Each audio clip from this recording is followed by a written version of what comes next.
Recentemente me perguntaram sobre o dom de línguas, onde a Bíblia fala sobre esse assunto e o que exatamente a Bíblia ensina sobre este dom. Eu tomo a liberdade de ler com você nessa ocasião 2 textos bíblicos. O primeiro está em Atos, capítulo 2, que diz assim: Ao cumprir-se o dia de Pentecostes, estavam todos reunidos no mesmo lugar. De repente veio do céu um som como de um vento impetuoso e encheu toda a casa onde estavam assentados. E apareceram distribuídos entre eles línguas como de fogo, e pousou uma sobre cada um deles, e todos ficaram cheios do Espírito Santo e passaram a falar em outras línguas, segundo o Espírito lhes disse. Nós sabemos que o Espírito Santo é derramado sobre a vida humana de uma forma semelhante a isso que você está vendo aqui atrás. A chuva de Deus, a chuva temporã, a chuva serôdia, tem sido derramada sobre os filhos de Deus e tem preparado a igreja para concluir a obra de pregação.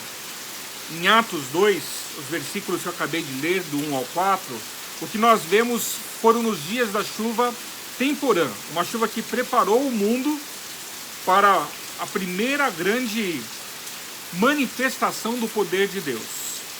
Aqueles homens falaram em línguas. Vamos ver um outro texto para que o assunto fique um pouco mais claro para nós.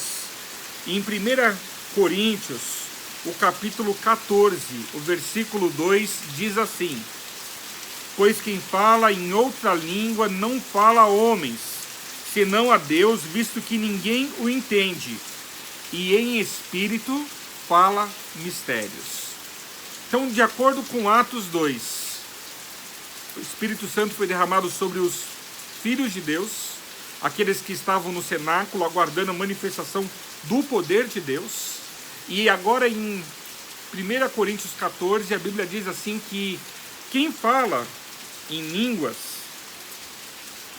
quem fala em outra língua não fala a homens, senão a Deus, visto que ninguém o entende, e em espírito fala mistérios. Então, me parece, por essas duas leituras, que o dom de língua se manifesta na igreja de uma forma que as pessoas falam coisas que ninguém entende.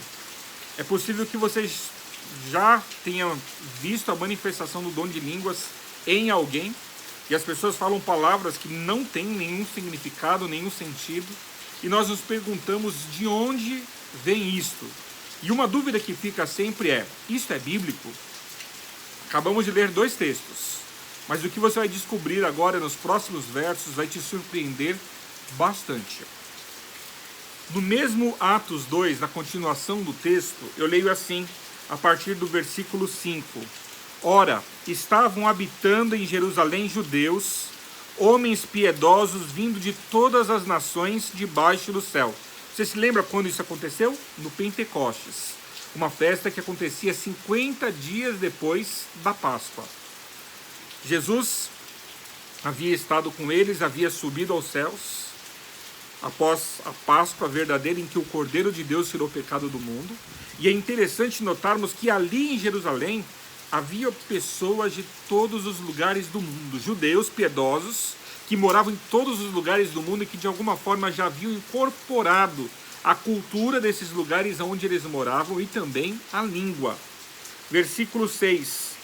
Quando, pois, se fez ouvir aquela voz, afluiu a multidão, que se possuía de perplexidade, porquanto cada um os ouvia falar na sua própria língua. Você percebe?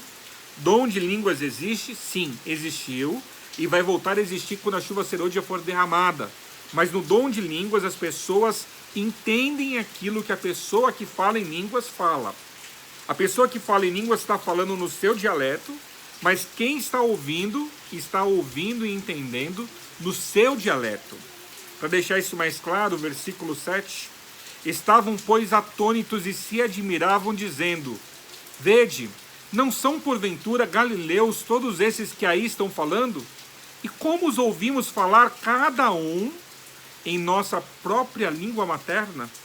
Você percebe? Dom de línguas é quando alguém que não fala a sua língua, alguém que não fala o português, se aproxima de você e, pelo poder de Deus, começa a falar em português a você, para que você possa compreender do amor de Deus e possa receber essa salvação. Isso é dom de línguas.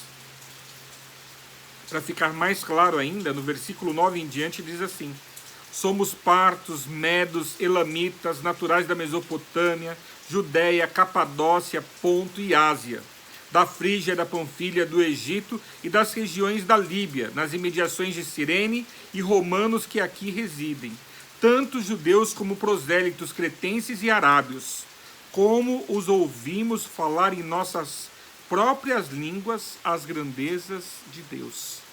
O verdadeiro dom de línguas, então você já entendeu como é. Mas e aquele texto de 1 Coríntios 14? Eu vou ler para você novamente. Pois quem fala em outra língua não fala a homens, senão a Deus, visto que ninguém o entende, e em espírito fala mistérios. O capítulo 14 todinho de 1 Coríntios é dedicado para falar do assunto do dom de línguas. De todas as igrejas bíblicas, a única igreja que falava uma língua que ninguém entendia era a igreja de Corinto. Lá no Pentecostes, as línguas que foram derramadas sobre o povo de Deus eram línguas existentes. Então vinha um japonês, falava em japonês, mas pelo poder de Deus eu entendia em português. Isto é o verdadeiro dom de línguas. Agora em Corinto, diga-se de passagem, a pior igreja de todos os tempos sempre foi a igreja de Corinto.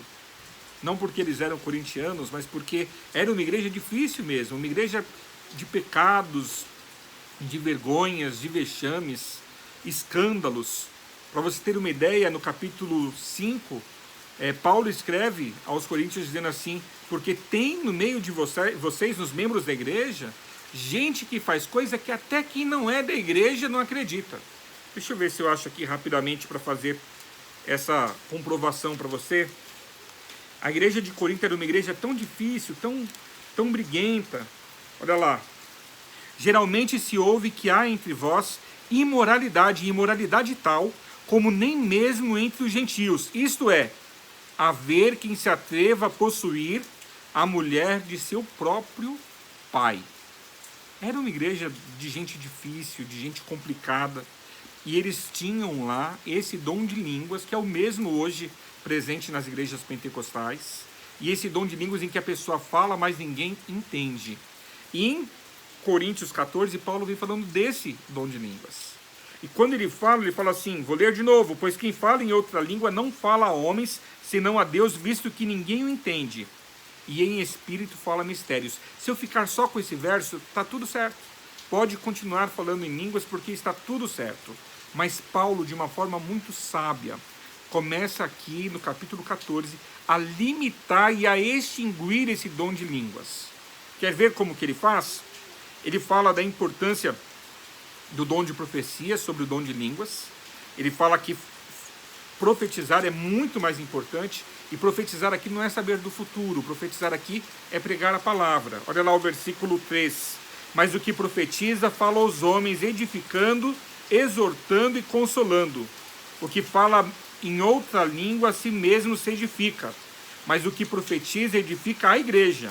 Eu queria que vocês todos falassem em outra língua, muito mais, porém, que profetizasseis, pois quem profetiza é superior ao que fala em outras línguas, salvo se as interpretar, para que a igreja receba a edificação. Paulo começa de uma forma assim muito tímida, encontrar uma forma de fazer com que eles parassem de falar essas línguas estranhas na igreja. Ele diz: não, tem alguma coisa errada, pastor. O dom de línguas é verdadeiro. Sim, tem aquele verdadeiro em Atos 2, mas esse de 1 Coríntios 14, no final desse vídeo, você vai chegar à mesma conclusão que eu. Paulo, na verdade, queria proibir os coríntios de usarem esse dom de línguas.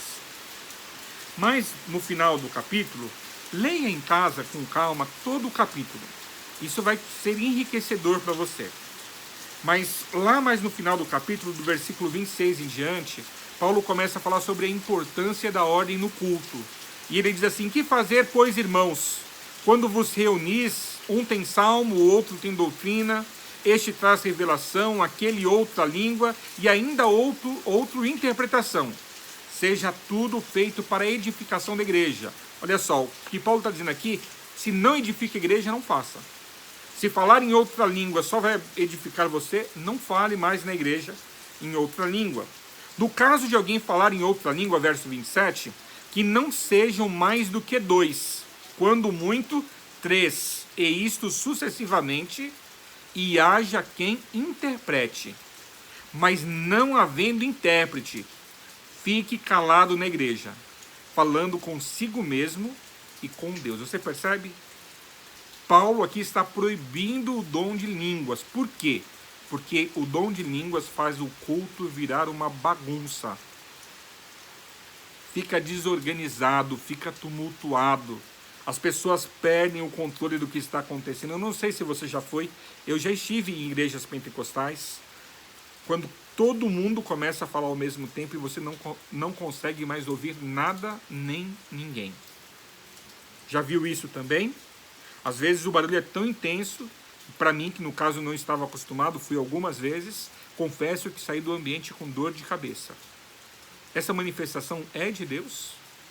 Essa manifestação está abençoando aqueles que ali estão? Não, queridos, não está. E a maior prova que eu tenho disto para você é que Paulo é muito claro. Quer falar em línguas na igreja? Façam. Mas 2, quando muito, 3. E só fale se houver intérprete. Não havendo intérprete, fique calado na igreja. Agora, você que já foi em cultos pentecostais, com que frequência você percebe pessoas interpretando aquilo que foi dito em línguas estranhas? Não tem praticamente, não é verdade? É extremamente raro. Para falar que nunca ninguém me respondeu essa pergunta de uma forma diferente, 2 vezes já me falou: não, eu já vi, mas eu vi uma única vez na vida. Você percebe? Paulo diz de forma clara: se não tiver intérprete, fique calado na igreja. Lá no verso 39, para terminar, diz assim: portanto, meus irmãos, procurai com zelo o dom de profetizar, e não proibais o falar em outras línguas. Tudo, porém, seja feito com decência e ordem. Eu não sei se você percebe, mas o que Paulo faz aqui é estabelecer regras para que você possa falar em línguas. E cumprindo essas regras, você pode falar. Não cumprindo, você não pode falar. Agora pense comigo, se nas igrejas pentecostais hoje fosse exigido que toda vez que alguém falasse em línguas, essas línguas fossem interpretadas, o que aconteceria? Exatamente. Nós não teríamos mais essas manifestações no meio do povo de Deus. Há quem diga que a origem do dom de línguas é um tanto quanto que controversa. Nós temos esse dom de línguas pentecostal presente na igreja de Corinto e Paulo desaconselha aqui. Eu já ouvi certa vez alguém dizer que, na verdade, no dom de línguas, como é feito hoje, muitas dessas palavras têm sim uma semelhança ou até mesmo uma coincidência absoluta com línguas existentes ao redor do mundo. E sempre que você vai saber o significado dessas palavras, o significado não é bom. Na verdade, palavras que deveriam estar adorando e beneficiando ao nosso Deus, exaltando a Ele, glorificando a Ele, na verdade, o ofendem, dizem da sua falta de poder. Aí você diz assim: mas espera aí, pastor, como que pode uma pessoa de Deus falar palavras assim? Aonde ela aprendeu? E eu vou lhe dizer algo muito sério agora. Eu acredito nisso que eu vou lhe falar agora. O dom de línguas, ele acaba sendo aprendido. Pouquíssimas são as pessoas que falam em línguas estranhas, porque algo sobrenatural aconteceu na vida delas e elas passaram assim a fazer. Na verdade, após tantos anos frequentando a mesma igreja e vendo pessoas falarem essas palavras, e pode ver que essas palavras têm uma semelhança umas com as outras, a pessoa acaba aprendendo. E quando a pessoa aprende, ela repete aquilo que ela viu. Eu já tive o privilégio de conhecer dezenas de pessoas que me disseram exatamente isso. Pastor, na minha igreja eu falava em línguas, mas eu falava em línguas porque eu aprendi a falar em línguas. Após tantos anos ouvindo pessoas falarem essas mesmas palavras, chegou um momento em que eu sabia dizê-las também. E eu perguntei, por que você dizia palavras que você não sabe o significado? Eu dizia porque na igreja era dito que quem não era batizado com o Espírito Santo não seria salvo. E para não ficar de fora eu acabava fazendo assim. Então muita gente, gente boa, gente de Deus, acaba indo por esse caminho. E as pessoas que na verdade recebem um poder sobrenatural e acabam falando de uma forma realmente sem controle do que estão falando, são casos raríssimos. Raríssimos. E aí eu pergunto para você, quando essas pessoas falam que tem interpretação, não é verdade? Então por isso, se acautele, por isso se cuide. Tente viver da forma como a palavra ensina, e não da forma como você acha que deve fazê-lo. Que o Senhor abençoe muito a sua vida, e que este encontro nosso aqui possa ter somado na sua experiência cristã, para que você soubesse um pouco mais da palavra e pudesse explicar a palavra, possa explicar a palavra para as pessoas a quem você ama e quer bem. Um forte abraço. Se você me permite, feche seus olhos. Deus de amor e bondade, entrego nas tuas mãos a vida deste amigo, desta amiga que me deu o privilégio neste momento de juntos meditarmos na tua palavra. Abençoa-os, Senhor, abençoa-os. E dá-nos cada vez mais conhecimento do teu querer e dos teus sonhos para as nossas vidas. Nós lhe pedimos por Jesus. Amém. Um abraço, fica na paz de Jesus.